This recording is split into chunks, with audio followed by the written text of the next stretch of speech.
हमारी सरकार ने भी आते ही कहा सबका साथ सबका विकास।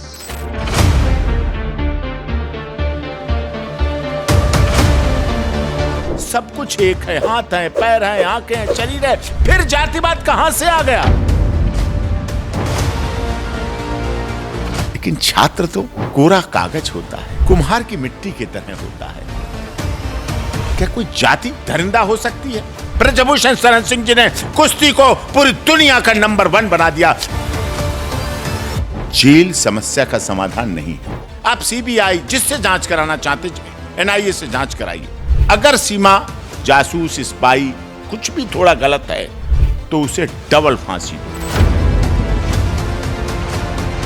14 फरवरी के बाद जब आप मार्च और अप्रैल में देखेंगे तो हमारी कितनी बहन बेटियों के अबॉर्शन कराने पड़ेंगे। संस्कृति सनी लोनी को पसंद करने लगी ज्यादा। संत गुरमीत राम रहीम जी, तेरे पे कब्जा करने के लिए एक व्यक्ति ने वो साजिश रची और झूठे केसों का पुलंदा बांध दिया।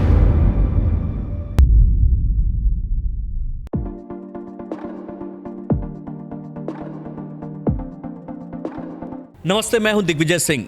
मुद्दा ज्वलंत हो तो आवाज बुलंद चाहिए होती है, और अगर बुलंद आवाज की बात कर रहे हो, अगर ऐसे मुखर वक्ता की बात करें जिनकी बात माननीय सुप्रीम कोर्ट भी ध्यान से सुनता हो, जो बात वो कहते हैं उस पर कोशिश ये होती है कि जितने ज़्यादा लोग उन तक पहुँचे, उनकी आवाज़ पहुँचे, उतने ज़्यादा तरीके से वहाँ से उतने ज़्यादा सिर उन चीज़ों के बारे में सोचने पर मजबूर हो जाते हैं। ऐसे एक मुखर वक्ता doctor AP Singh, senior advocate supreme court के और साथ में senior council government of India हमारे साथ उपस्थित है। सर, बहुत बहुत स्वागत है आपका न्यूज़ पत्र।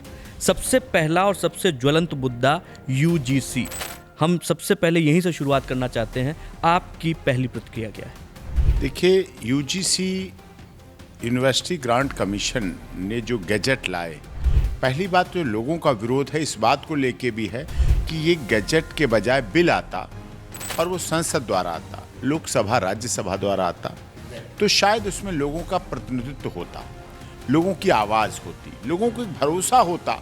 वो भरोसा गुवाहाटी से चौपाटी, कन्याकुमारी से कश्मीर तक, अटक से कटक तक के लोगों का होता कि हमारे सांसद बैठे हैं, लोकसभा राज्यसभा में चर्चा हुई। जब विवाद होता है, जब वाद होता है तो संवाद होता है, संवाद होता है तो समाधान होता है, निदान होता है, और कई बड़े महत्वपूर्ण विषयों पर सरकार ने किया है। तो ये भी एक धारणा रही, गलत रही। ये कानून बनाने का सिद्धांत सिर्फ हमारी संसद को है, ये बना, जिसकी वजह से गड़बड़ क्या हुई, जो हमारे भारत का संविधान है, जिसे डॉक्टर भीमराव अंबेडकर बाबा साहब जी तथा डॉक्टर राजेंद्र प्रसाद जी तथा संविधान निर्मात्री, जिसमें सैकड़ों लोग थे, हर प्रदेश का उसमें प्रतिनिधित्व था, हर जाति, धर्म, वर्ग, क्षेत्र, भाषा, संप्रदाय का प्रतिनिधित्व था, उन्होंने उसमें कोई हस्तक्षेप नहीं कर पाए। संविधान का हस्तक्षेप हो गया। आर्टिकल 14, आर्टिकल 16, आर्टिकल 19, 20, 21 का पूरी तरह से वायलेशन हो गया, पूरी तरह से वायलेशन। अब कुछ लोग अतिशोक्ति हो जाती है कहना कि सवर्ण नरसंहार इसे मानते हैं, कुछ लोग कहते हैं कि एक का मंडल कमीशन 2 है, कुछ लोग कहते हैं राजनीतिक बात करते हैं, कुछ लोग वाद विवाद की बात है। लेकिन हमें देखना है गुरुकुल पद्धति। अगर हम आंकड़े देखें तो पिछले वर्ष के आंकड़े 4.25 करोड़ छात्र थे। 4.25 करोड़ छात्रों में से 318 शिकायतें आई, सिर्फ 318 शिकायतें। उसका रेशियो नहीं निकल पा रहा, परसेंटेज नहीं निकल पा रहा। उसमें भी कितना सही कितना उसमें गलत? कितना सही कितना गलत अभी ये क्लियर नहीं हुआ है, कितना सही कितना। क्या इस गैजेट को किसी ने मांगा था? किसी पक्ष ने, OBC ने, हमारे समाज है, SC ने, ST ने, किसी ने मांगा, किसी ने कहा, किसी ने जरूरत समझी, किसी की रिपोर्ट्स थी। अब उसमें नियम बनाया जा रहा है, वो गुरुकुल जहां गुरुर ब्रह्मा, गुरुर विष्णु, गुरुर देवो महेश्वरा रहा, गुरु पद्धति रही, चाहे बड़े बड़े राजा रहे हों, श्री राम भगवान रहे हों, कृष्ण जी रहे हों, कोई बड़े बड़े संत रहे हों, बड़े बड़े जो बाद में भगवान बने वो रहे, उन्होंने भी गुरु परंपरा का निर्वाह किया। वो भी दीक्षित हुए, शिक्षित हुए, और अभी भी हमारे सनातन धर्म में विवाह की एक परंपरा है कि विवाह से पहले उसे काशी पढ़ने जाना पड़ता है। वो जाता है, दिखा मतलब केवल डेमो है। वो तरीका यही था कि शादी से पहले उसे योग्य होना चाहिए, उस योग्य होना चाहिए। तो ये गुरुओं पर प्रश्न है। अब गुरुओं को अपने छात्रों के लिए एफिडेविट देना पड़ेगा, शपथ पत्र देना पड़ेगा कि आप अपने बच्चों का, आप अपने छात्रों को रैसिल मतलब जातिगत रूप से नहीं। इसका क्या मतलब हुआ? क्या इतने वर्षों से हमारे देश के प्रोफेसर, हमारे देश के लेक्चरर, हमारे देश के अध्यापक बच्चों के साथ जातिगत भेदभाव करते थे, नस्ली भेदभाव करते थे, अपमान करते थे, अनादर करते थे? यदि ऐसा नहीं था, यदि था तो इतने वर्षों से क्यों नहीं? अगर हम अपनी सरकार की बात करें जिसे हम लोगों ने चुना है, बनाया है, हमारी सरकार है, और हमारी सरकार ने भी आते ही कहा सबका साथ, सबका विकास, सबका विश्वास और सबके साथ न्याय होगा। सबके साथ में नहीं कहा दलित का, ओबीसी का, एसटी का, राजपूत का, ब्राह्मण का, वैश्य का, सिख का, जैन का, पारसी का। उन्होंने ये भी नहीं कहा हिंदू का, मुस्लिम का, जैन का, पारसी का। सबके साथ में उन्होंने नहीं कहा केवल दलित, गरीब, शोषित, पीड़ित, मजदूर, मजलूम का साथ देंगे, व्यापारी का नहीं देंगे, अभिनेता का नहीं देंगे, जजेस का नहीं देंगे, अधिवक्ता का नहीं देंगे, मीडिया का साथ देंगे। नहीं, उन्होंने कहा सबका साथ, सबका विकास, सबका विश्वास, सबके साथ न्याय। ये ध्येय वाक्य हमें जोड़ता है वसुधैव कुटुंबकम से, जो हमारी प्राचीन परंपरा थी। और जब G20 में हमारे देश के माननीय प्रधानमंत्री ने सम्मेलन दिया, पूरी दुनिया के लोग आए तो कहा one earth, one family, one future, one health. कहां जाति थी, कहां जातिवाद था, कहां क्षेत्र था, कहां भाषा था, कहां संप्रदाय था? अगर ये कहा जाता कि हिंदुओं के लिए है, ब्राह्मण के लिए है, तो मैं मान सकता था कि नहीं, ये तो पहले से कह दिया था। सबका साथ मतलब इस धरती पर जितने प्राणी हैं, जितने इंसान हैं, जिसे मानव धर्म कहा जाता, मानवता, उनका साथ, उनका विकास, उनका विश्वास, उनके साथ न्याय। और जनता ने भी उमड़ उमड़ के वोट दिए। वो राज्य, उड़ीसा जैसा राज्य जो कभी भारतीय जनता पार्टी का नहीं रहा, लेकिन डबल इंजन की सरकार पूरे देश में बनने की तरफ अग्रसर हुई। तीसरी बार नरेंद्र मोदी जी के शासन को बढ़त के साथ स्वीकार किया लोगों ने। अभी ये जो विरोध हो रहा है, जो अभी सोशल मीडिया पर ट्रेंड चल रहा है, इसका विरोध हो रहा है यूजीसी का बुरी तरीके से, और कहीं कहीं लोग ये बोल रहे हैं कि ये सरकार के गले की फांस बनने जा रही है। आपको क्या लगता है? सच्चाई है लोगों की, क्योंकि अब दूसरा पक्ष कहेगा हैं हमारे वो भी, सब अपने हैं, लेकिन कहीं ना कहीं पहले कहा गया बटोगे तो कटोगे, बिखर जाओगे। सबसे बड़ा उदाहरण हमें पिछले वर्ष में लगा, जो पूरी दुनिया के लोग दिव्य महाकुंभ में आए। जब दिव्य महाकुंभ प्रयागराज में पूरे देश से लोग पहुंचे, पूरी दुनिया से पहुंचे, तो एक तरफ साथ में राष्ट्राध्यक्ष नहा रहा था, एक तरफ सुप्रीम कोर्ट के जस्टिस भी नहा रहे थे, एक तरफ अडानी, अंबानी और रिलायंस नहा रहे थे, एक तरफ से गरीब रिक्शा चालक भी नहा रहा था। उसी गंगा में नहा रहा था, उसी गंगा में गुवाहाटी का भी नहा रहा था, उसी गंगा में मणिपुर, मेघालय, उत्तरांचल के लोग नहा रहे थे, पूर्वी उत्तर भारत के लोग नहाते, उसी गंगा में तमिलनाडु, केरल, कन्याकुमारी, कर्नाटक के लोग नहा रहे थे, उसी में गुजरात, केमछो भी लोग बोल रहे थे, उसी में आमार, सोनार, बोंगला, अमिस तुमाको भालोबासी भी बोल रहे थे, उसी में लद्दाख, लेह और जम्मू के लोग नहा रहे थे, उसी में पूरी दुनिया नहा रही थी। और 70 करोड़ का आंकड़ा पार करके हमने दिखा दिया, हम कोई जातिवाद नहीं रखते, हम कोई क्षेत्रवाद नहीं करते, हम कोई भाषावाद नहीं करते, हम कोई संप्रदायवाद नहीं करते, हम एकता रखते हैं, एकता अखंडता रखते हैं। वही एकता अखंडता जिसे एकता अखंडता के लिए हमारे देश की पूर्व प्रधानमंत्री इंदिरा जी ने अपने आखिरी भाषण में कहा था, मेरे खून का एक एक कतरा इस देश की एकता अखंडता के लिए काम आएगा। और अगले दिन उनको शरीर को छलनी बना दिया गया था, वो देखा है। तो एक तरफ तो वो जा रही, एक तरफ बाबा बागेश्वर धाम यात्रा निकालते हैं, एकता यात्रा, हम सब एक हैं, एक रहेंगे। तो दूसरी तरफ जातिगत बात की जाए, 78 साल में जो काम नहीं हुआ वो अब कैसे हो सकता है, ये समस्या है। अगर हमारी हवा एक है, सूरज एक है, चांद एक है, धरती एक है, यूनिवर्सिटी एक है, कॉलेज एक है, यूजीसी एक है, वाइस चांसलर एक है, चांसलर एक है, मामैम गवर्नर एक है, मुख्यमंत्री एक है, प्रधानमंत्री एक है, सब कुछ एक है, हाथ हैं, पैर हैं, आंखें हैं, शरीर है, फिर जातिवाद कहां से आ गया? और यही कारण है हमारे देश में ब्रेन ड्रेन हो रहा है।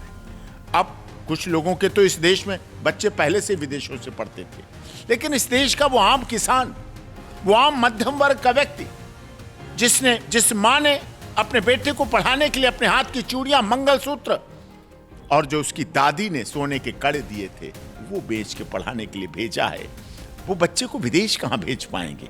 ब्रेन ड्रेन होगा। अब जाएगा अगर विदेश तो वहीं का वहीं रह जाएगा। जब पढ़ेगा वहां, बढ़ेगा वहां, तो नौकरी भी वहीं करेगा, और जब नौकरी करेगा तो शादी भी वहीं करेगा, बच्चे भी वहीं पैदा करेगा। वो क्यों माता पिता को पूछेगा? वो वृद्धाश्रम में जाने दो माता पिता को। ये समस्या है। कुछ विशेषज्ञ ये भी मानते हैं सर कि जो यूजीसी है वो आउटडेटेड हो चुका है, इसकी जगह जो higher education commission of India है उससे इसको बदल देना चाहिए। हाँ, ये बदलना चाहिए। बदलते भारत में जब SC ST OBC atrocity act था, BNS था, उसका ही मिसयूज हो जाता था, उसका ही दुरुपयोग हो जाता था। जब उसमें झूठी शिकायतें राजनीतिक कारणों से, सामाजिक कारणों से, आर्थिक कारणों से, पारिवारिक कारणों से तक लोग उसका दुरुपयोग करते थे। चुनाव में बराबरी नहीं ले पा रहे तो SC ST लगवा दो, बाद में फैसला कर लो, बाद में पैसे ले लो। ये चीजें रही हैं। जब उनका दुरुपयोग हो सकता है तो इसका भी ब्लैकमेलिंग की जगह और क्यों बढ़ाया जाए, इसका दुरुपयोग क्यों हो, ये आवश्यकता है। हमें इस पर काम करना चाहिए। अभी हम लोग पॉडकास्ट कर रहे हैं, इसी दौरान जो है ये खबर आई है कि जो बरेली के सिटी मजिस्ट्रेट थे अलंकार अग्निहोत्री जी, उनको निलंबित कर दिया गया है। उन्होंने अपना इस्तीफा दिया था। इसी विरोध में ये यूपी सरकार ने यूजीसी के नए नियमों और शंकराचार्य अविमुक्तेश्वरानंद से जुड़ी घटना का विरोध करते हुए इन्होंने इस्तीफा दिया था। अब इनको निलंबित कर दिया गया है, विभागीय जांच भी बैठा दी गई है।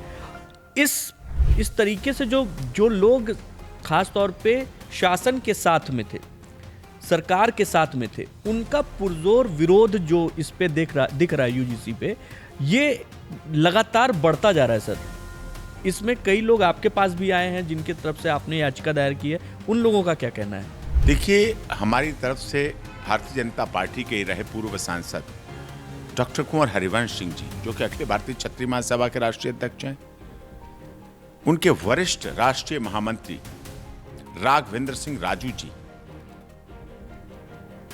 उन्होंने भी बड़ी अनुशंसा की।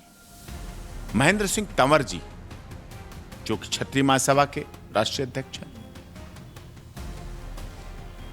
मुकेश जैन जी धर्मरक्षक तारा सेना के हैं राष्ट्रीय अध्यक्ष, सवर्ण मोर्चा के राष्ट्रीय अध्यक्ष संजीव कुमार सिंह, उनकी मास्टर शिवराज सिंह जो किसान, चलिए मैंने इनकी तो बात जातिगत मान ली, लेकिन भारतीय किसान यूनियन लोक शक्ति, वो तो आपने देखा अभी गए। किसान यूनियन मास्टर शिवराज सिंह, वो तो किसानों के नेता हैं। उन्होंने तो किसान बिल में किसानों के साथ हमारे साथ लड़ाई लड़ी। हमने उनकी याचिका लगाई, किसान बिल पर स्टे दिलाया, और पूरे देश ने देखा।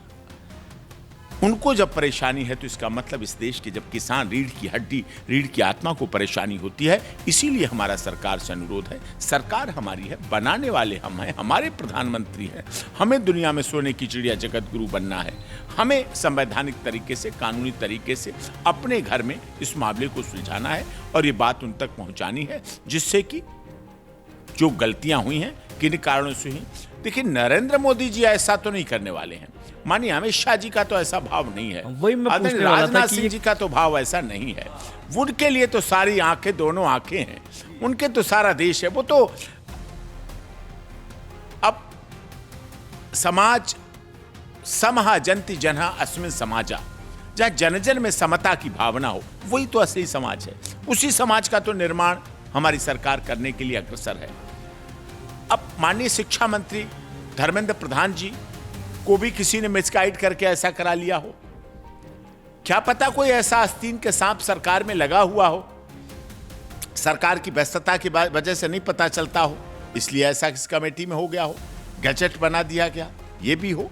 तो हमें इस पर विचार करना है और इसे इसीलिए मैं सुप्रीम कोर्ट गया, इसीलिए हमने याचिकाकर्ताओं की तरफ से याचिकाएं लगाई और उन याचिकाओं का अर्थ यही है कि हमें न्याय मिलेगा, हमारा सुप्रीम कोर्ट जीवंत है, ज्वलंत है, जागृत है और उसमें हमें न्याय मिले और न्याय होते हुए दिखे और हमारे छात्र छात्राओं को राजनीति से दूर रखा जाए।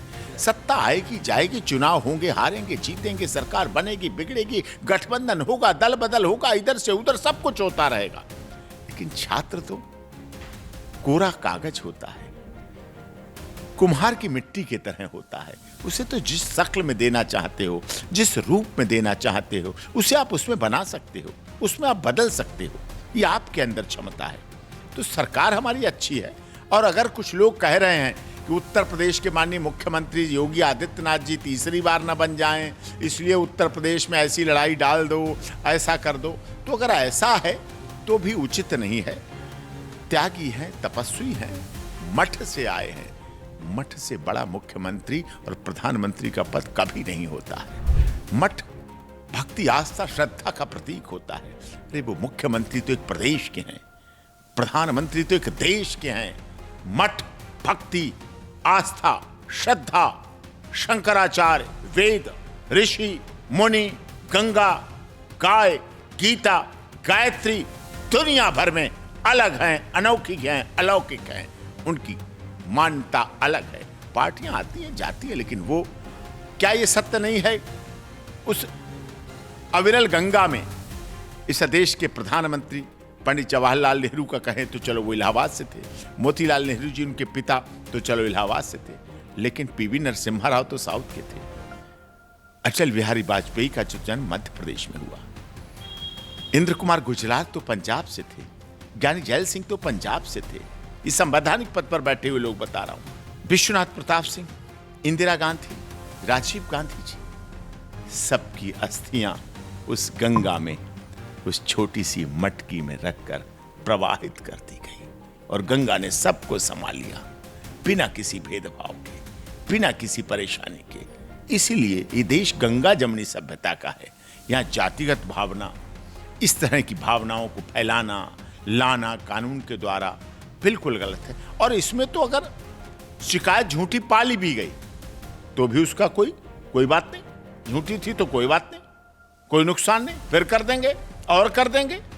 मतलब एक छात्र छात्रा जो पढ़ने गए हैं और वो लिटिगेशन में पढ़े, FIR में पढ़े, मुकदमे पे पढ़े, उनकी जांच हो, CFSL जांच, उनकी लाई डिटेक्टर टेस्ट हो, ब्रेन मैपिंग हो, पॉलीग्राफी टेस्ट हो, उनका वो CDR दें, वो CCTV फुटेज दें, अपनी गवाही सबूत दें, आर्गूमेंट दें, बहस दें, पढ़ेंगे कब? वो तो कोरा मन है। आजकल 1 और 2 बच्चे होते हैं। वो समय था जब 7, 8, 5, 6 बच्चे होते थे। तब होते थे, तब लोगों में स्वतंत्रता थी, आजादी थी कि एक फंस गया, एक उधर चला गया, एक इधर चला गया, कि मेरे पास है, एक हमारे पास। अब तो ले दे के 1 ही 2 हैं। अब 1 और 2 में माता पिता को सेंट्रलाइजेशन हो जाता है बच्चों के प्रति, बच्चों की शिक्षा के प्रति, बच्चों के भविष्य को लेके। बच्चों में अपना वो भविष्य देखने लगते हैं, बच्चे केंद्रीकृत हो जाते हैं। तो बच्चे डिप्रेशन का शिकार हों, बच्चे आत्महत्या करें, बच्चे मनोरोगी हो जाएं, फिर बच्चों के लिए काउंसलिंग खोली जाए। उन्हें विवाह करना होता है, उन्हें नौकरी करनी होती है, उनमें पंख लगाने होते हैं, उन्हें उड़ना होता है। उनके पंखों को जाति में, क्षेत्र में, संप्रदाय में क्यों जोड़ रहे हो? उसे खुला चलने दो।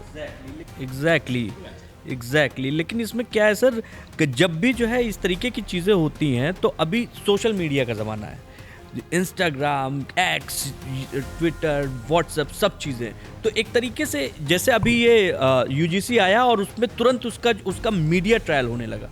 मैं आपसे ये जानना चाहता हूँ कि इस समय भारत में क्या मीडिया ट्रायल अदालती कार्रवाई को प्रभावित करता है? आपको लगता है? निर्भया केस, कुलदीप सिंह सेंगर का ये केस सब प्रभावित होने वाले केस है।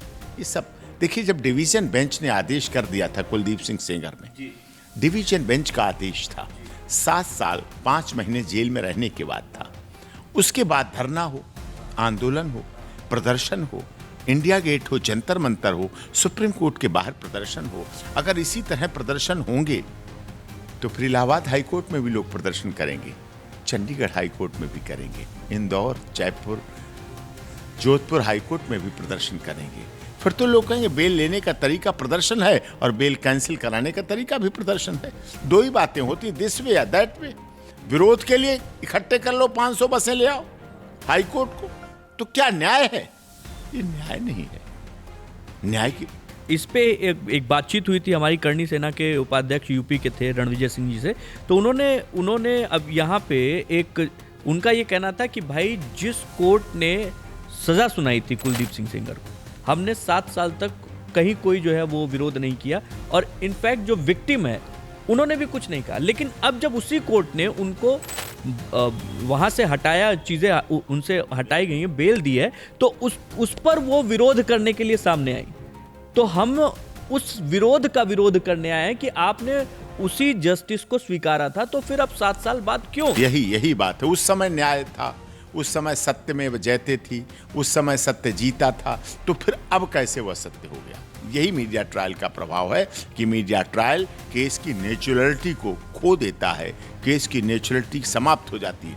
आप देश के वरिष्ठ पत्रकार हैं, आपका चैनल पूरी दुनिया में देखा जाता है, आप इस ग्राउंड जीरो की बातों को उठाने की क्षमता रखते हैं, और मैं धन्यवाद करता हूं आपके पूरे स्टाफ को, पूरे स्टूडियो को, सारे लोगों को, कि आपने इस विषय को, जो पूरी देश देख रहा है कि मीडिया ट्रायल का क्या होता है, तो मीडिया ट्रायल का मतलब है कि एक पक्ष को नहीं दिखाना, दोनों बातें दिखाते तो ठीक था, लेकिन ऐसा नहीं किया। मीडिया ट्रायल का मतलब होता है दोषी को दोषी ही बनाए रखो, निर्दोष को निर्दोष बनाए रखो। ये मैंने कई केसों में फेस किया। हाथरस रेप प्रकरण में मीडिया ट्रायल हुआ।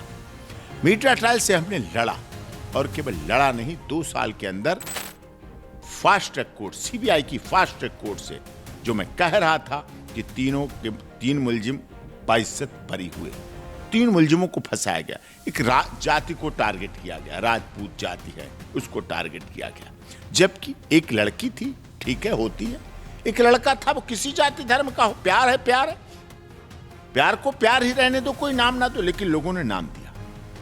जिस लड़की के बॉयफ्रेंड का भी वही नाम था और लड़की के भाई का भी नाम वही था। लड़की ने बोला कि मेरे भाई ने मारा मुझे, लेकिन दूसरे को जोड़ दिया गया। ये सब कुछ सामने आया।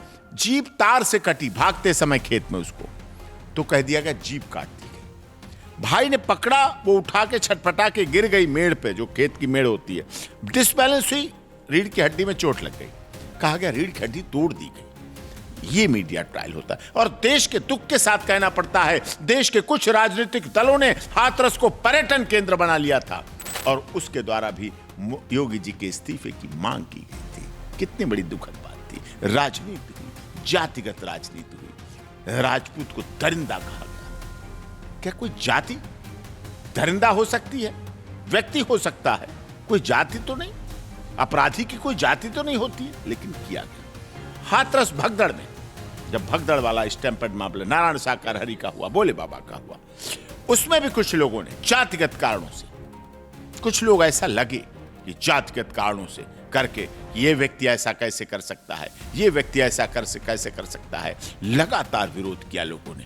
और वो थे भी नहीं, वो जा चुके थे, 1.25 घंटे 45 मिनट हो चुके थे उनको अपनी मानव मंगल मिलन सद्भावना समागम किए जाए हुए, फिर भी लोगों ने कहा उन्हें बंद करो, जेल भेजो, जेल भेजो। बहुत मीडिया पड़ी रही। कुछ मीडिया चैनल ने शर्त लगाई, doctor AP Singh ji, mister Singh, मैं 3 दिन लगातार पीक टाइम पे बैठूंगा चैनल पर, देखना कैसे बचा पाओगे आप बाबा को। मैंने कहा कोई बात नहीं, आप 3 नहीं 30 दिन बैठो, आपका चैनल चलाओ खूब विरोध। लेकिन हम धन्यवाद करते हैं उत्तर प्रदेश सरकार का कि उन्होंने न्यायिक आयोग का गठन किया, और वहां से हमें नारायण साकार हरि को क्लीन चिट मिली, क्लीन चिट और एसआईटी से क्लीन चिट, एफआईआर में clean chit, Allahabad high court से क्लीन चिट, सुप्रीम कोर्ट से क्लीन चिट, और जो 11 आरोपी थे वो उनके इलाहाबाद हाई कोर्ट से बेल हुई, और वो सारा मामला कंक्लूड हुआ। सर मतलब अभी इतने देर में जो बातचीत हुई उसमें आप अक्सर उन्हीं आरोपियों का केस लड़ते हैं जिनके खिलाफ पूरा देश होता है। आप अक्सर ये मतलब ये कुलदीप सिंह ले लीजिए, हाथरस ले लीजिए, और निर्भया ले लीजिए, ये इसमें कहीं ना कहीं ऐसा लगता है जैसे कि इसकी सोच कहाँ से आती, जब एक परसेप्शन बनता है, हर तरफ से एक परसेप्शन बन रहा है कि सामने वाला गलत ही गलत है, उसमें पूरे समाज के, पूरे देश के खिलाफ जाकर उस व्यक्ति की तरफ से सोच पाना बहुत ही साहसिक निर्णय होता है। हमारे पास, मैं ये सोच के नहीं लड़ता, मेरे पास जो ऑफिस में आया है, जो कार्यालय में आया है, अगर 6 बार के सांसद, बाहुबली सांसद कहा गया, आदरणीय ब्रजभूषण शरण सिंह जी, अब तो बेटा भी सांसद है, पत्नी सांसद थी, एक बेटा विधायक है, वो पीड़ित होके आए, पीड़ा थी उनको, दर्द थी कि रेसलिंग फेडरेशन ऑफ इंडिया का अध्यक्ष होना क्या गुनाह था? 6 बार का सांसद अगर जनता चुन रही है, कैसरगंज, गोंडा और अयोध्या के क्षेत्र की जनता चुन रही है, तो क्या गुनाह है? 65 कॉलेज खोलना गुनाह है शिक्षा के क्षेत्र में? इस देश की कुश्ती को पूरी दुनिया में मेडल दिलाना गुनाह है क्या? विदेशी कोच भारत के पहलवानों को सिखाने के लिए अपने खर्चे पर रखना, चांदनी चौक खारी बाबली की ड्राई फ्रूट मार्केट से टाटा 460 ड्राई फ्रूट की भर के जाती थी पहलवानों के लिए। गौशाला खोली ब्रजभूषण शरण सिंह जी ने पहलवानों के लिए, शुद्ध दूध मिले, लेकिन उसमें एक मोनोपोली आई, हरियाणा के चुनाव आ गए, रेसलिंग फेडरेशन ऑफ इंडिया के पद की दौड़ पड़ गई। कुछ लोगों ने सोचा रेसलिंग फेडरेशन ऑफ इंडिया का पद तो हथियाओ, और कुश्ती तो हरियाणा की मोनो रही है, तो शायद ऐसा है। तो हरियाणा के चुनाव से जोड़कर एक राजनीतिक दल ने बिना कहीं किसी कंप्लेंट दिए हुए, बिना कहीं शिकायत दिए हुए, बिना कहीं एफआईआर किए हुए, बिना कहीं केस डाले हुए, बिना किसी महिला आयोग में गए हुए, बिना किसी महिला मंत्रालय में गए हुए, बिना किसी क्राइम अगेंस्ट वुमेन सेल में गए हुए, सीधे सीधे जंतर मंतर पर मंच सजा दिया गया।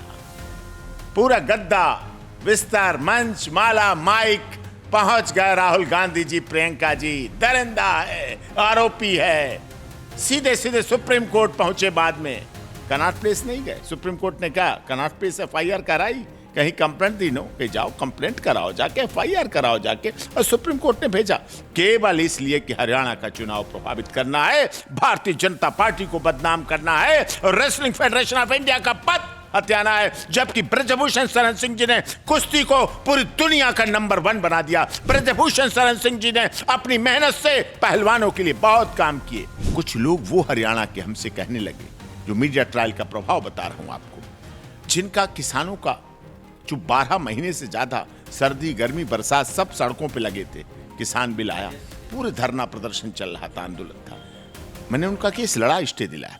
तो वो हरियाणा के लोग कहने लगे, आप तो ब्रजभूषण शरण जी की मदद कर रहे हो। मैंने कहा मैंने तो आपकी वो मदद की थी जब कोई आपकी नहीं सुन रहा था, आपको भी स्टे दिलाया था। आप भी रोहतक रोड पर, करनाल रोड पर, नोएडा रोड पर, मथुरा रोड पर, गुड़गांवा रोड पर पूरी दिल्ली में जाम किए हुए थे। आपके आंदोलन में तो सड़कों पर से पेड़ उगने लगे थे, पेड़ उगने लगे थे। मैंने तो आपकी मदद की, मैंने तो नहीं सोचा कोई। लेकिन इन लोगों का भाव, मीडिया परसेप्शन ऐसा बनाती है, इस तरह से बनाती। और जब वही ब्रजभूषण शरण सिंह जी को पटियाला हाउस कोर्ट स्पेशल जज गोमती मनोचा जी की यहां से क्लोजर रिपोर्ट लगी, उसी पॉक्सो केस में, जो पॉक्सो केस उन पर लगाया जा रहा था, जो उन्हें बदनाम किया जा रहा था, जो उन्हें, कोई साधारण व्यक्ति क्या इस ट्रॉमा को झेल पाता? अगर उनका परिवार मजबूत ना होता, अगर उनके नाती पोते, बहू, दामाद, बेटे बेटी सब ना मजबूत होते, कोई सह पाता क्या? कितने लोग इस देश में इस पीड़ा से सुसाइड कर लेते हैं। इस देश में 150 से 250 पुरुष आत्महत्या करते हैं केवल इसी प्रताड़ना में। कोई केस नहीं होते, कोई एफआईआर नहीं होती, कोई जब उनका केस बरी होता है तो कोई मीडिया नहीं चलाती है। ये जिम्मेदारी की बात है। एक आपका बयान था, उसके बारे में हमने सोचा था जब मिलूंगा तो पूछूंगा। आपने बोला था कि फांसी गरीबों की सरकारी हत्या है। क्या आपको लगता है कि अब फांसी की सजा को पूरी तरह खत्म कर देना चाहिए? बिल्कुल, ये अमानवीय है, ये हिंसा है। महात्मा गांधी ने कहा था ये हिंसा है, देश के कई लोगों ने कहा ये हिंसा है, सरकारी हत्या है। आप देखिए, क्या इस देश में आजादी के 78 साल हो गए, क्या किसी गरीब को फांसी हुई? पढ़ेर, बच्चों का कत्ल का आरोपी 18 बच्चों को नोच के खा गया, 22 बरी लाश। जिसको तंदूर में बेटी को काट काट के तंदूर में जला के भून दिया गया, इसी दिल्ली में, इसी देश की राजधानी में, क्या सजा हुई? नहीं। बहुत राजनेता हैं, बहुत बड़े बड़े केसों में देश की संसद में जो बैठे हैं, उनमें से कितने लोगों के क्रिमिनल रिकॉर्ड की बड़ी हिस्ट्री है, बड़ी फेयर लिस्ट है, लेकिन उनको सजा नहीं होती है। बस इस देश में गरीब है, दलित है, शोषित है, पीड़ित है, मजदूर है, मजलूम है। न्यायालय, न्यायिक प्रक्रिया, हमारे चीफ जस्टिस ऑफ इंडिया ने बताया था कि न्याय की प्रक्रिया ठीक उस तरह से है जैसे मकड़ी का जाला। जिस मकड़ी के जाले में छोटे छोटे कीड़े, छोटे छोटे मकोड़े, छोटे छोटे लोग उसमें फंस जाते हैं, और कोई धनबल, जनबल, बाहुबल वाला व्यक्ति आता है, उस मकड़ी के जाल को फाड़ता हुआ निकल जाता है और कहता है गॉड जस्टिस, मुझे न्याय मिल गया। लेकिन वो न्याय नहीं है।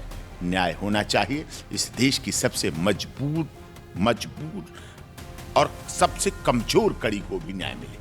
अगर मजबूत को मिलता है तो कमजोर कड़ी को भी नहीं, वो न्याय है। न्यायालय ये है। छोटे से छोटा व्यक्ति न्यायालय पे कितना बड़ा भरोसा रखता है। आप देखिए वो क्या कहता है, I will see you in court. क्योंकि लड़ाई लड़ती है तो लोग इंग्लिश ज्यादा बोलने लगते हैं। कुछ कहते हैं मैं तुम्हें कोर्ट में देखूंगा, चल तुझे कोर्ट में देखूंगा। इसका क्या मतलब है? कोर्ट पर लोगों का अंधा विश्वास है, कोर्ट पर लोगों को भरोसा है, न्यायपालिका पर लोग भरोसा करते हैं, न्यायालय को भगवान मानते हैं कि न्यायाधीश भगवान है, हमारे न्याय के देवता हैं, हमें न्याय देंगे, हमें न्याय मिलेगा। मिलना चाहिए लेकिन कई बार नहीं मिल पाता। एग्जैक्टली आपको लगता है कि न्याय इस समय सिर्फ अमीर और रसूखदार लोगों की जागीर हो गई है? क्योंकि एक तरफ आम आदमी सुप्रीम कोर्ट मतलब पहुंचना उसके लिए अभी भी एक सपना जैसा है। हाँ, ये बात सत्य है। कई बार मेरे पास मेरे जूनियर जब फाइल के बैलूम लाते हैं, वंच लाते हैं, ट्रॉली पर लुढ़का के लाते हैं, तो कहते हैं सर ये बहुत बल्कि केस है। मैंने कहा बल्कि नहीं, इस फाइलों का एक एक कागज कुछ कहता है। वो क्या कहता है? ये फाइलें आप देख रहे हैं, ढेर सारी भरी हुई फाइलें, यहाँ वहाँ उधर उस सब में, ये क्या है?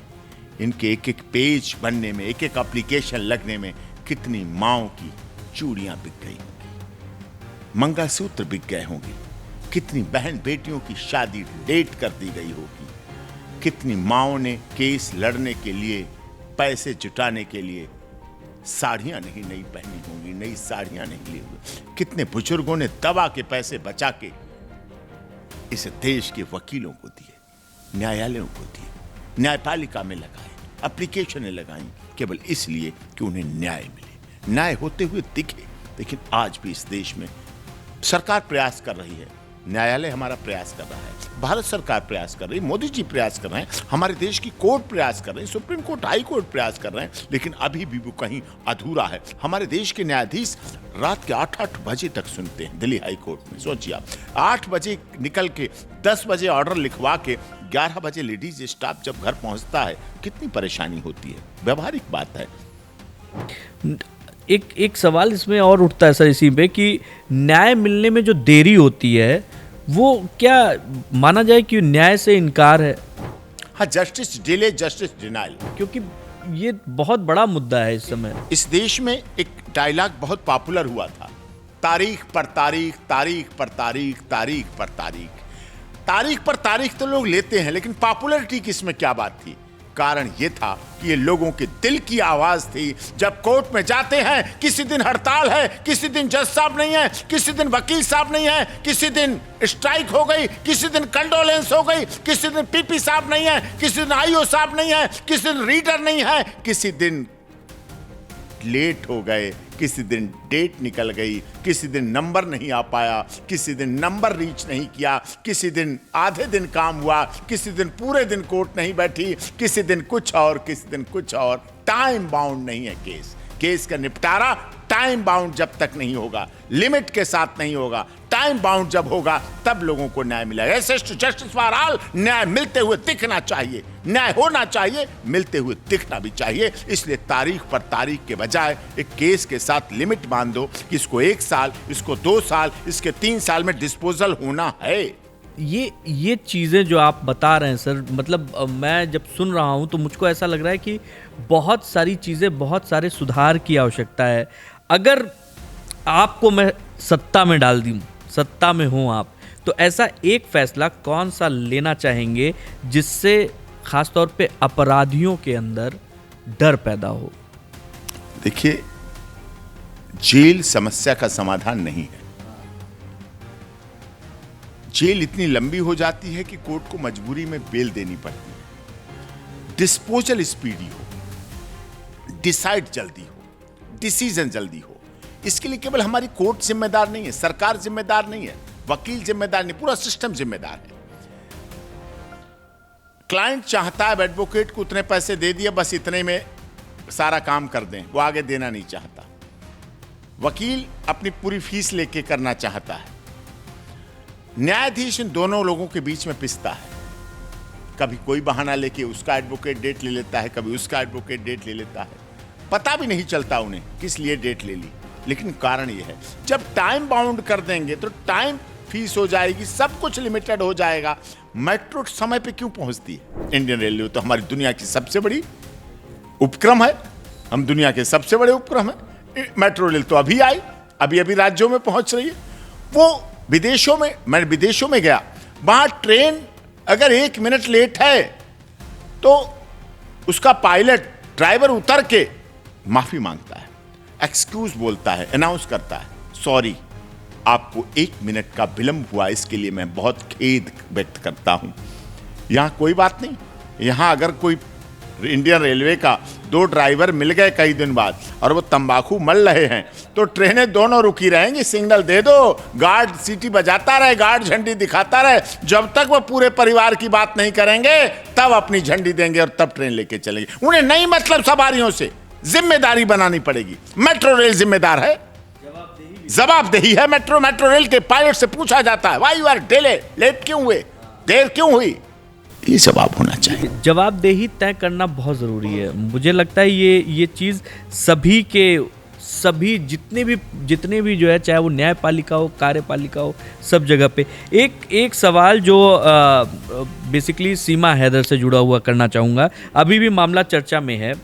एक वकील के तौर पर आपको क्या लगता है कि जो अवैध तरीके से सीमा पार करने वाले ये जो लोग हैं, ऐसे तो कानून में कुछ बदलाव करने की जरूरत है? देखिए, सीमा पाकिस्तान में रहते सनातन धर्म ग्रहण कर चुकी थी। उसके पिता की मृत्यु के बाद उसका संबंध सचिन से हुआ पबजी के माध्यम से, तो उस समय वो पूरा रच बस गई। उसने वहां मुझे भी लड़ते हुए देखा था ट्रिपल तलाक का केस, कि कैसे भारत जैसा देश जहाँ हिंदू भी है, मुस्लिम भी है, और भारत ने मुस्लिम महिलाओं, बहनों, बेटियों के लिए ट्रिपल तलाक क्वैश करा दिया। हमने सुप्रीम कोर्ट में लड़ाई लड़ी पर जीती, जबकि इस्लामिक और देश थे, उन्होंने ट्रिपल तलाक क्वैश नहीं किया। हमें हलाला पे दर्द था कि कैसे एक महिला, कैसे किसी की बेटी, कैसे किसी की पत्नी के साथ पूरा उसका पराया मर्द, कोई गैर मर्द कैसे उसके साथ रिलेशन बना सकता है। उसका शरीर, उसकी आत्मा, उसका मन, उसका दिमाग, उसका दिल तार तार हो जाता है हलाला के दौरान, जब उस हलाला के पीरियड से महिला गुजरती है। क्या इस्लाम होना गुनाह हो गया था? क्या महिला होना गुनाह हो गया? हमने वो लड़ाई लड़ी और जीती, और भारत से ट्रिपल तलाक क्वैश कराया और हलाला जैसी चीजों पर पाबंदी लगाई। तो वो देख रही थी, बांग्लादेश के लोग देख रहे थे, तमाम इस्लामिक कंट्री की महिलाएं देख रही थी और भाई की तरह मुझे ट्रीट कर रही थी। तो वहां से वो आई वैलिड पासपोर्ट, वैलिड वीजा से शारजहां, क्योंकि डायरेक्ट फ्लाइट नहीं है पाकिस्तान से। तो वहां से वो काठमांडू आई। काठमांडू में आके उसने पहले बार अकेली आई, तो अपने सचिन से मिली, फिर वहां पशुपतिनाथ मंदिर में शादी की। शादी करने के बाद जब वो उसने कहा कि चलो चलें, तो सचिन ने कहा कि नहीं, बिना बच्चों के माँ नहीं, बच्चों के बिना माँ नहीं, बच्चे बिना माँ नहीं, माँ बिना बच्चे नहीं, और जरूरी भी है, सही भी। तो फिर वापस गई, फिर वैलिड पासपोर्ट, वैलिड वीजा लेकर वो काठमांडू तक आई। काठमांडू नेपाल और भारत का रोटी और बेटी का रिश्ता है। वो भारत से जुड़ा हुआ देश है, प्रभु श्री राम, माता सीता से जुड़ा हुआ देश है। तो उसके बाद वो यहाँ आ गई भारत। देखिए, मैं आज भी कह रहा हूं, आप वरिष्ठ पत्रकार हैं, आपका चैनल भी बहुत उच्चता के साथ देखा जाता है। मैं एक बात जिम्मेदारी के साथ कहना चाहता हूं, आज भी अगर सीमा स्पाई है, जासूस है, आतंकी है, आप जांच करिए। एसआईटी जांच कर रही है, आप गृह मंत्रालय से जांच कराइए, आप ऑनरेबल हाई कोर्ट के रिटायर्ड जस्टिस की निगरानी में जांच कराइए, आप सीबीआई जिससे जांच कराना चाहते एनआईए से जांच कराइए, सबसे करा लीजिए। अगर सीमा, जासूस, स्पाई कुछ भी थोड़ा गलत है तो उसे डबल फांसी दो। मैं फंदा खींचूंगा और मैं उसे लटकते देखूंगा।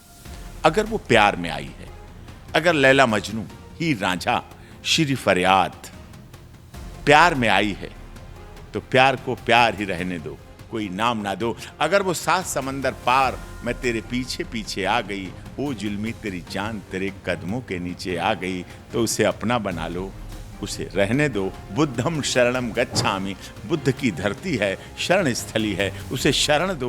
और स्त्री का धर्म तो जहाँ वो जिसके साथ होती है वही धर्म है। उसने सनातन धर्म अगर ग्रहण किया है, अगर वो भारत माता की जय करती है, हिंदुस्तान जिंदाबाद करती है, अगर वो सूर्य भगवान को अर्घ देती है, अगर वो चंद्र भगवान को अर्घ देती है, अगर वो गंगा मैया में स्नान करती है, अगर वो तुलसी माता की पूजा करती है, अगर वो जन्म कृष्ण की जन्माष्टमी मनाती है, होली मनाती है, दिवाली मनाती है, अगर वो डॉक्टर एपी सिंह को रक्षाबंधन करती है, भैया दूज का तिलक करती है, करवा चौथ मनाती है, तो उसे रहने दो, उसके बच्चों को रहने दो। 4 बेटियां हैं, बेटी बचाओ, बेटी पढ़ाओ, बेटी बढ़ाओ। केवल बोलने से नहीं, आप दुनिया को दिखा दीजिए, भारत के लोगों, भारत की सरकार, उत्तर प्रदेश की सरकार, कि हमने केवल बोला नहीं, बेटी बचाओ, बेटी पढ़ाओ, बेटी बढ़ाओ, हमने करके दिखाया है। पाकिस्तान में जन्मी बेटी, पाकिस्तान में जन्मे बच्चों को भी अगर भारत में डोली आई तो स्वीकार किया, गोली आएगी तो पहलगाम जैसी घटना अगर होगी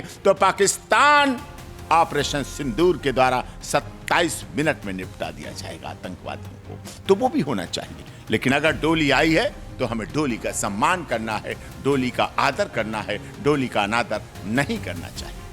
मौजूदा कानून आपके हिसाब से पर्याप्त है या फिर उनका ज़मीनी अमल कहीं कहीं पे फेल होता दिखता है? कई बार कानून की कंप्लायंस प्रदेश स्तर पर डिपेंड करती है। हमने ऑनरेबल इलाहाबाद हाई कोर्ट से ऑर्डर कराया कि जितने सरकारी और शासकीय लोग हैं उनके बच्चे सरकारी स्कूल में पढ़ना चाहिए। कितनी अच्छी बात थी।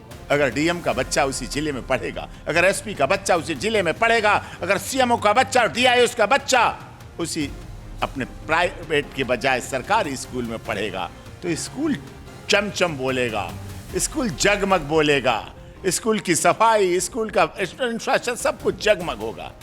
लेकिन लागू नहीं हुआ, माना नहीं गया, कोई नहीं बदला। लोग सरकारी टीचर बनना तो चाहते हैं लेकिन पढ़ाना नहीं चाहते। लोग गांव में टीचर बन के तो आना चाहते हैं, शहर में रहकर लोग गांव में पढ़ाने आते हैं, लेकिन गांव में रह के गांव में पढ़ाना नहीं चाहते, क्योंकि अपने बच्चों को शहर में रखना चाहते हैं। गांव में पढ़ाने इसलिए आते हैं कि वहाँ लापरवाही भी चल जाएगी, वहाँ डीआईओ साहब भी नहीं आएंगे, वहाँ डीएम साहब भी कम आएंगे, वहाँ एसडीएम साहब भी कम आएंगे। तो ये है, दिखावा होता है। लेकिन अमल में यदि लाया जाए, अगर चौधरी चरण सिंह जैसे थानों पर छापे पड़े, भेष बदलकर अगर गृह मंत्री जाएं किसी थाने में, अगर एसपी भेष बदलकर, हुलिया बदलकर अगर जाएं, तो क्यों नहीं बदलाव होगा, क्यों नहीं परिवर्तन होगा। पहले के राजा अपनी प्रजा का हाल जानने के लिए भेष बदलकर लोगों में घूमा करते थे, पता किया करते थे क्या सही है क्या नहीं है, कैसा हो रहा है। लेकिन अब परिस्थितियां बदल गई हैं। अब भी ऐसा होना चाहिए। अब भी देश चाहता है, अब भी सरकार पर भरोसा करते हैं। भरोसा नहीं करते तो तीसरी बार देश के माननीय प्रधानमंत्री को स्वीकार किया ना, नरेंद्र मोदी जी को।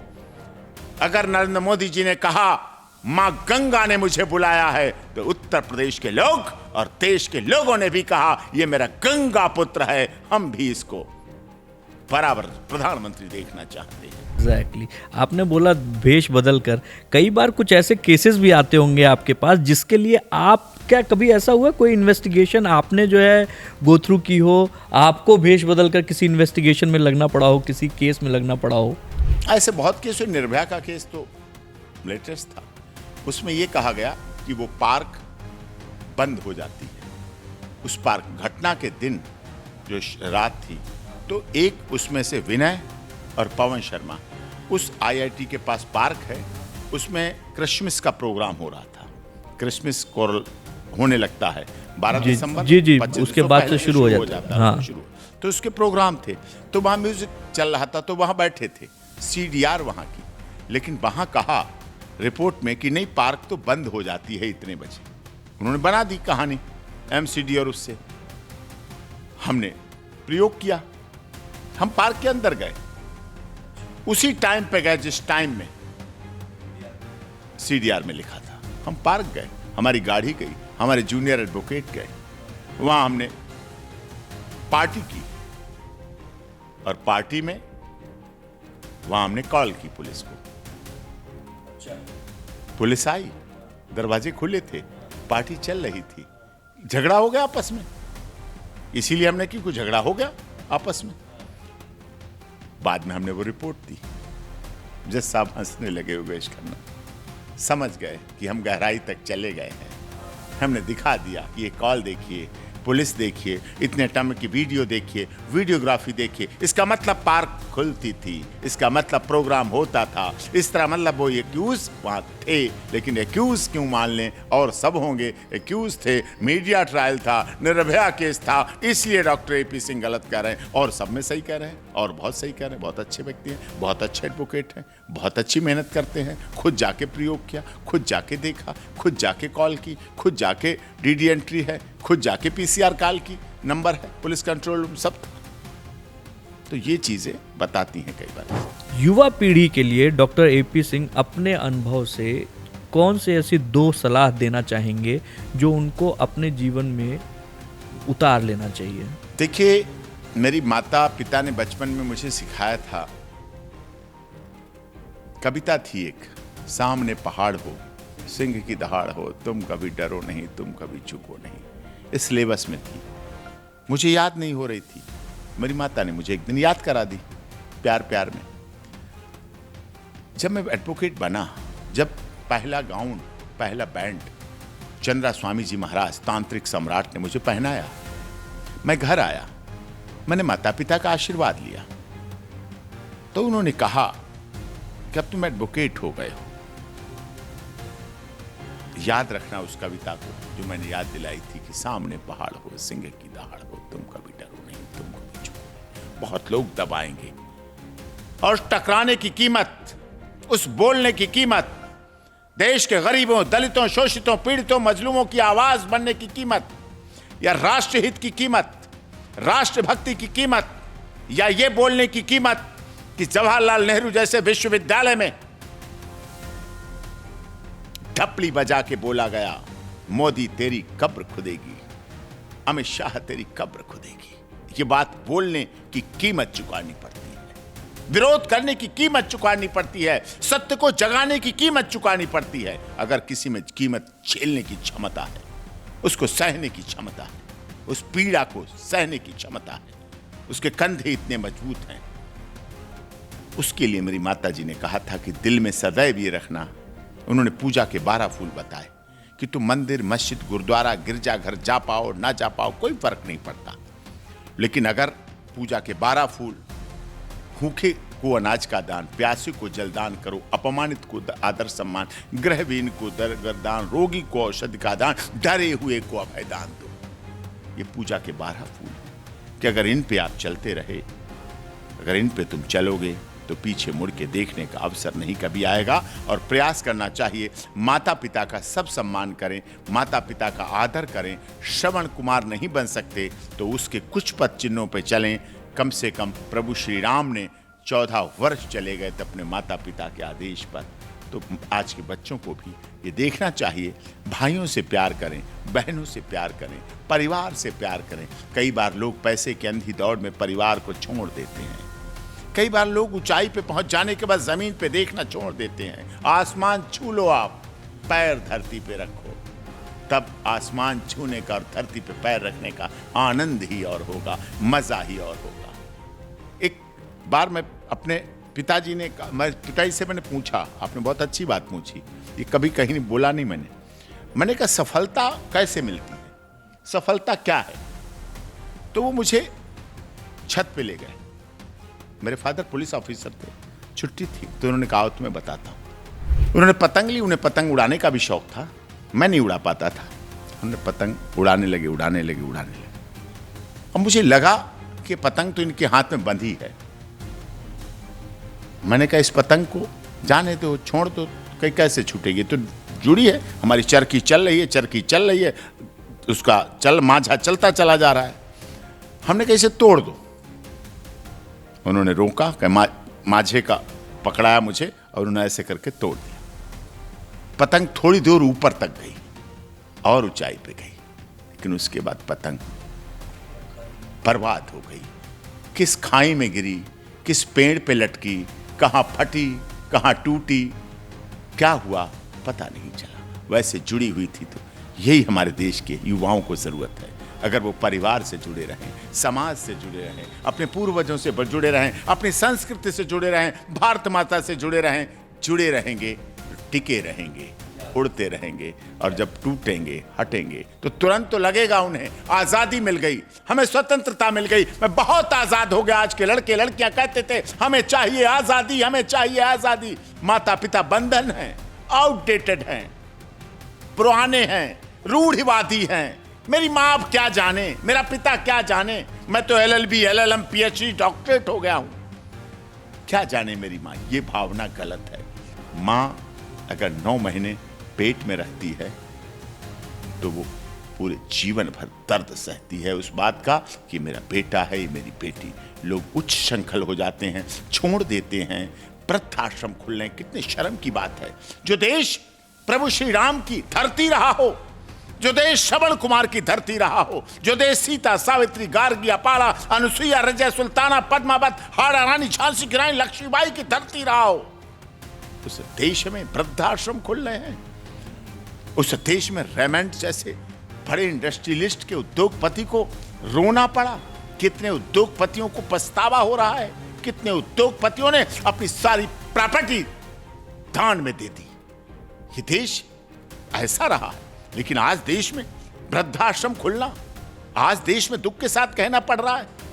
फरवरी का महीना आने वाला है, आप देखेंगे लव डे, हग डे, किस day, yellow day, propose day, purple day, blue day, black day, white day, कितने डे आ जाएंगे। और उसका परिणाम पता क्या होगा? 14 फरवरी के बाद जब आप मार्च और अप्रैल में देखेंगे तो हमारी कितनी बहन बेटियों के एवॉर्शन कराने पड़ेंगे। अनमैरिड बेटियों को, अनमैरिड लड़कियों को एवॉर्शन कराने पड़ेंगे। कितनी गर्भ निरोधक दवाएं बिकेंगी, कितनी खानी पड़ेंगी। इसका मतलब क्या था? ये प्यार था? अगर आपको मनाना है 14 फरवरी को परम पूज्य आशाराम बापू जी का माता पिता दिवस, क्यों नहीं मनाते? माता पिता से प्यार करिए, माता पिता की आरती उतारिए, माता पिता के गोद में सिर रखिए, फिर पहले जैसा माता पिता का आशीष लीजिए, माता पिता के साथ घूमिए, माता पिता के साथ बैठिए। शादी के बाद तो आपको पत्नी मिलेगी, माता पिता दिलाएंगे पत्नी, विवाह करेंगे उस समय। लेकिन क्या चल पड़ा? बिन फेरे हम तेरे, जब तक तुम मेरे तब तक हम तेरे, जब तुम नहीं मेरे तो हम नहीं फेरे। और इसका परिणाम हुआ कि इस देश में महिला आयोग तो है, महिला हेल्पलाइन तो है, महिला हेल्प डेस्क है, महिला थाना है, महिला फास्ट ट्रैक कोर्ट है, पुरुष हेल्पलाइन नहीं है। पुरुष की कौन सुन रहा है? पुरुष हेल्प डेस्क क्यों नहीं? जब आप यूजीसी में दलित, ओबीसी, एसटी की बात करते हैं तो पीड़ित पुरुष कहां गया? मरता पुरुष कहां गया? कहां गया वो बेंगलुरु का आर्टिफिशियल इंटेलिजेंसी का युवक जो 1 घंटा 20 मिनट तक लाइव बोलता रहा, 20 पेज का सुसाइड नोट जिसने लिखा? कहां गया वो? लंदन से आके मेरठ में काट के नीले ड्रम में डाल दिया गया। और उसकी पत्नी हिमाचल में जाके कैबरे डांस कर रही थी, हत्या करके सीमेंट रोड़ी बदरपुर डाल दी। कहां गया वो केस जो विधवा प्लान बनने लगा इंदौर से शिलांग जाकर? क्यों? हमारे देश में तो सुहागन के प्लान बनते थे, सती सावित्री की बात होती थी, सदा सुहागन रहो बोला गया। लेकिन शादी से पहले विधवा प्लान बनने लगे। कहां हमारी कल्चर चली गई? कहां हमारी सभ्यता चली गई? क्या इसी देश के लिए नेताजी सुभाष चंद्र बोस, चंद्रशेखर आजाद, राम प्रसाद बिस्मिल, रोशन सिंह, शहीद अशफाक उल्लाह खां ने शहादत दी थी? नहीं, वो एक अच्छा भारत देखना चाहते थे, वो भारत माता वाला भारत देखना चाहते थे, वो दुनिया का जगत गुरु भारत देखना चाहते थे, जिसके लिए स्वामी विवेकानंद, स्वामी दयानंद, इन सब ने लड़ाई लड़ी है। हमारे अहिल्याबाई होलकर का इतिहास कह लीजिए या जो भी कह लीजिए, सब ने कहा है, कार्य किया देश के लिए। लेकिन आज परिस्थितियां बदल रही हैं। संस्कृति सनी लियोनी को पसंद करने लगी ज्यादा। आज भैया दूज, रक्षाबंधन घटता जा रहा है। आज वैलेंटाइन डे पे बहुत कुछ होगा, सारा सब कुछ बाजार सजा हुआ है।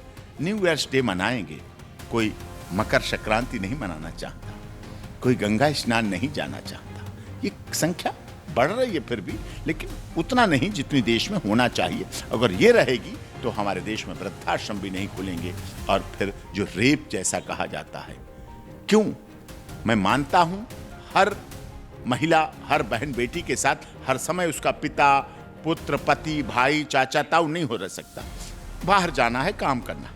लेकिन जब वो बेटी बाहर होती है तो कोई ना कोई तो पुरुष है कहीं उसके आसपास, गार्ड के रूप में, ड्राइवर के रूप में, ऑटो ड्राइवर के रूप में, चाट वाला, छोले वाला, कहीं तो है।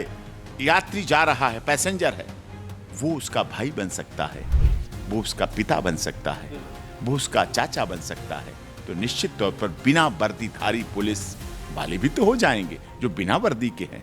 और ये शिक्षा हमें स्कूल से देनी पड़ेगी, हमें बंद करनी पड़ेगी। इसके लिए मैंने सुप्रीम कोर्ट में याचिका लगाई। सरकार ने कहा ये तो अब्रॉड द, बाहर से कंट्रोल है, हमारे यहां से कंट्रोल नहीं है। अगर यहां मुख्यमंत्री को आप अभी धमकी दे दो, किसी केंद्रीय मंत्री को आप धमकी दे दो अपने फोन से, कितना टाइम लगेगा आपको गिरफ्तार होने में? मिनटों में काम हो जाए। तो जो देश में बर्बाद हो रहे हैं और हमारे बच्चों, हमारी बेटियों, हमारी बहनों, हमारे नाबालिग बच्चों को, आज 11th की छात्रा, 11th का छात्र, 10वीं का छात्र, 10वीं का छात्रा बच्चे थे। आज देखना जब 14 फरवरी आए तो लोगों में कितना उतावलापन होगा, कितने लोग उसके लिए तैयारियां करेंगे। बच्चियां, बच्चे जो शादी के समय सजने चाहिए, जो शादी के दिन जब उनकी शादी का अवसर आए तब सजावट आनी चाहिए उनके चेहरे पर, तब उगटन, मालिश, थ्रेडिंग, फेशियल, ब्लीचिंग होना चाहिए थी। लेकिन वो फरवरी के महीने में ब्लीचिंग होने लगती है, फेशियल होने लगता है। मैं ये नहीं कहता महिला को स्वतंत्रता नहीं देनी चाहिए, आजादी नहीं देनी चाहिए, लेकिन वो पतंग की तरह आजादी उतनी लो, खुली आजादी जो हमारे देश को बर्बाद कर रही है। अगर वो अभी से फिजिकल रिलेशन में आ जाएंगी, कई हीरोइन ने कहा ट्राई करना चाहिए, ट्रायल, गाड़ी का ट्रायल लिया जाता है, ऐसे ट्रायल लिया जाना चाहिए। पहले देखेंगे क्या मतलब है, क्या हमारे बहन, क्या हमारे बच्चे, क्या हमारी बेटियां, क्या हमारे बच्चे, लड़के लड़कियां ट्रायल के लिए हैं। ये संस्कार से बंधे हुए हैं। विवाह हमारे यहाँ संस्कार रहा है। हमने वो याचिका लड़ी जिसमें सेम सेक्स मैरिज की याचिका इस देश में कोई सोच सकता था? जो देश ब्रह्मचर्य की धरती रहा है, जहां ब्रह्मचर्य पर चर्चा की गई, वो देश सेम सेक्स मैरिज के लिए पिटीशन लगी, अलाउ करो। अरे विवाह तो हमारे संस्कार था, अननेचुरल सेक्स को क्यों, किस लिए, कहां जा रहे हो आप, क्या है? मैं धन्यवाद करता हूं भारत सरकार का और धन्यवाद करता हूं सर्वोच्च न्यायालय का, उन्होंने सेम सेक्स मैरिज की पिटीशन को डिसमिस किया। वो दुनिया का उदाहरण दे रहे थे, वहां होता है। हमने कि एड्स भी तो वहीं से आई है, एड्स की बीमारी भी तो वहीं आई है, हमारे यहाँ की तो नहीं थी, हमारे यहाँ से तो नहीं थी। तो ये इतनी बड़ी बड़ी चीजें हैं जिनके लिए देश में करना चाहिए। और फिर वही परिणाम होता है, झूठे केस, ब्रेकअप। अब कम उम्र में रिलेशन बनेंगे, कम उम्र में दोस्ती होगी। मोबाइल फोन का दुरुपयोग करोगे तो दुरुपयोग है, सदुपयोग करोगे तो गूगल है, उसमें रास्ता मिलेगा।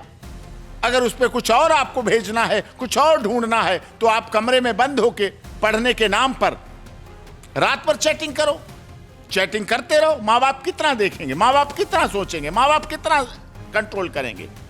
लेकिन जब केस में चिट्ठा जाएगा चैटिंग का, चैटिंग के बैलूम बन के आते हैं कि लो जी ये है इसकी चैटिंग, उसमें कोई ऐसी वल्गरिटी नहीं बची होती है जो 10वीं 11वीं और 12वीं की बच्चे न कर रहे हो, बेटियां न कर रहे हो, हमारे बेटे न कर रहे हो।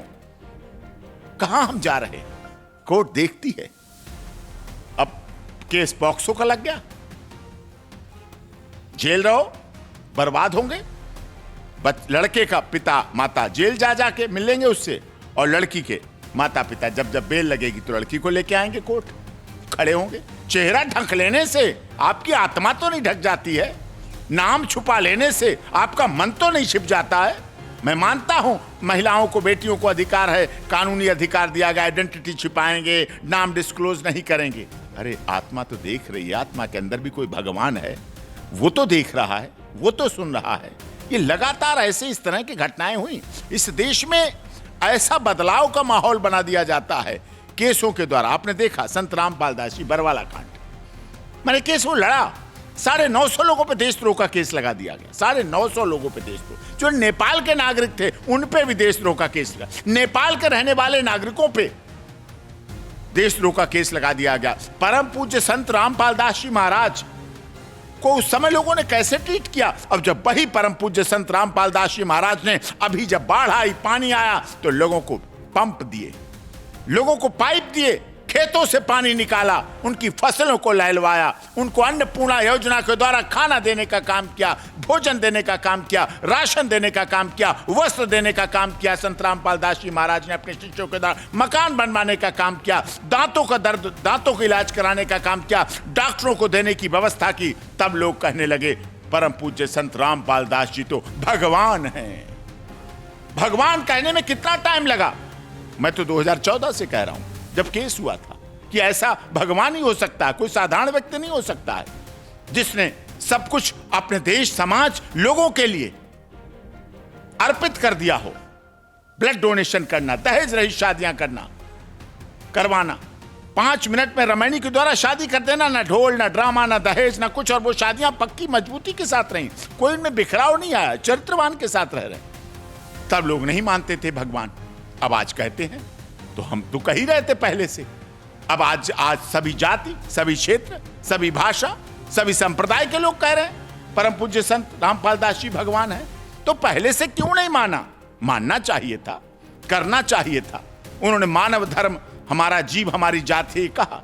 इसी तरह डेरा सच्चा सौदा, संत गुरमीत राम रहीम जी, डेरे पे कब्जा करने के लिए एक व्यक्ति ने वो साजिश रची और झूठे केसों का पुलंदा बांध दिया और डेरा सच्चा सौदा को बदनाम कर दिया गया। रेप के केस लगाए। राम रहीम की वो धारणा, स्वच्छता अभियान, वो सफाई का अभियान, वो आपदा राहत करना, वो फरिश्ते, वो एम्बुलेंस, वो कॉलेज, वो विश्वविद्यालय, वो डिग्री कॉलेज, वो सब जो शिक्षा के क्षेत्र में खोले।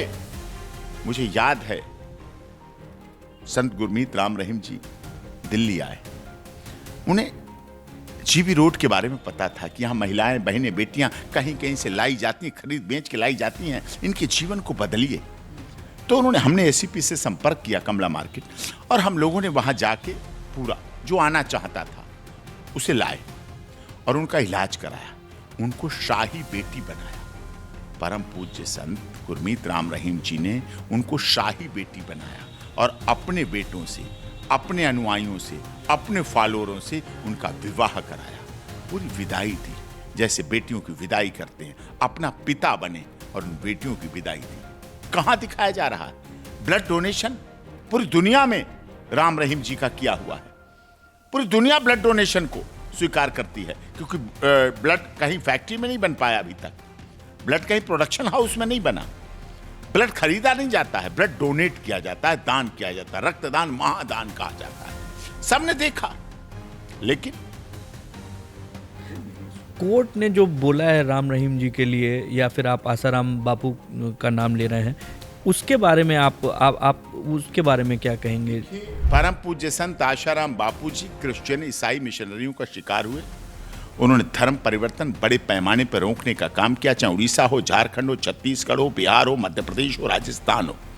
इसका शिकार उन्हें होना पड़ा, इसकी कीमत चुकाने पड़ी, झूठे आरोप लगाए गए, पूरे रेप उसमें है भी नहीं लेकिन लगा दिया गया, पॉक्सो का मिसयूज किया गया, दुरुपयोग किया गया, क्योंकि वो संत थे। सनातन धर्म को तो कोई बोल देता है HIV एड्स है, डेंगू है, मलेरिया है।